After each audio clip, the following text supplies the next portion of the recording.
السلام عليكم، كي دايرين؟ لاباس عليكم؟ بخير هانين.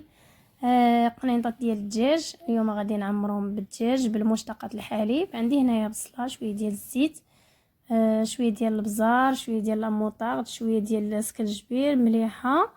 وغادي نرد البصله ديالي طيب فوق النار مهيله، وغنبدا نغطيها ونبقى نحرك ونغطي وبلا ما غندير الماء.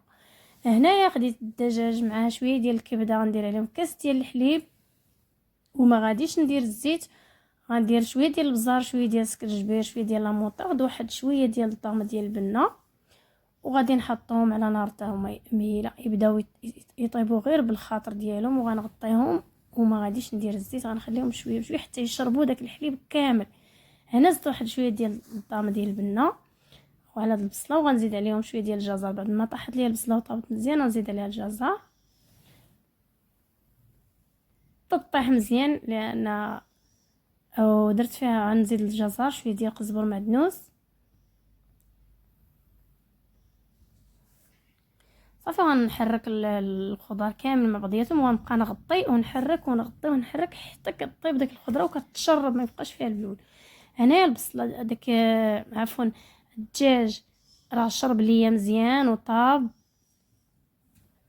ما بقاش فيه الحليب، ما بقاش فيه نشف. غادي نزيد عليهم، غنزيد عليه شويه ديال 2 معالق ديال الجبن، اي نوع الجبن عندكم ممكن ديروه.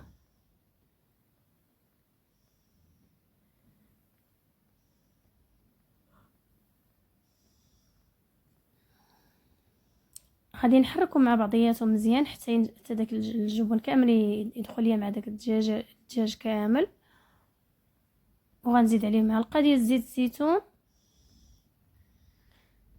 حتى لك، حتى جاني بحال هكا جا معلك وجا بنين. غادي نزيدو على داك الخضار اللي عندي بعد ما طابوا حتى هما، وغادي نحرك العناصر كامل. غنزيد عليه الجبن موتزاريلا باش كيجي معلك وكيجي بنين.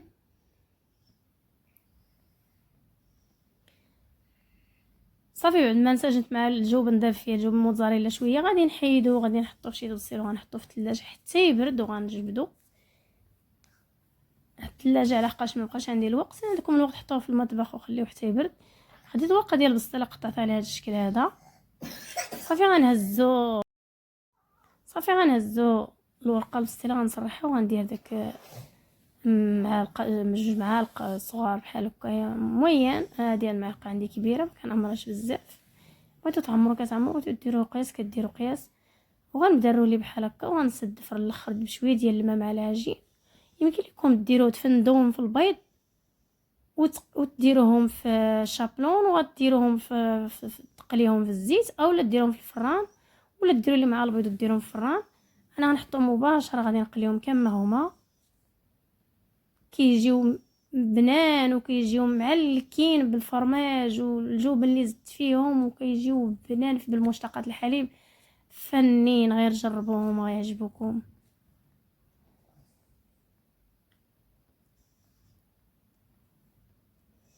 ومن احسن ديروهم بالفران. انا عندي مشكل ديال الفران، درتهم غير في الزيت. الصراحه كان الفران غيكون احسن.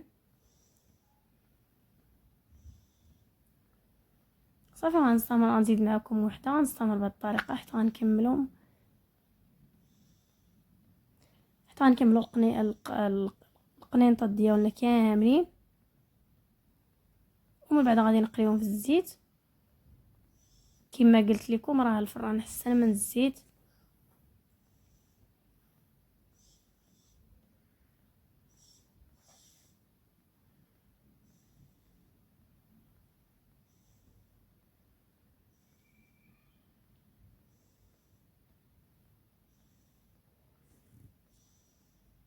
كملت القنيطات ديالنا كاملين بدروليتهم، عمرت بقاو لي واحد 2 ما بقاش ليهم الحشوه، درت عليهم صايبتهم بشويه ديال الجبن، عمرتهم بالجبن فقط وخليتهم.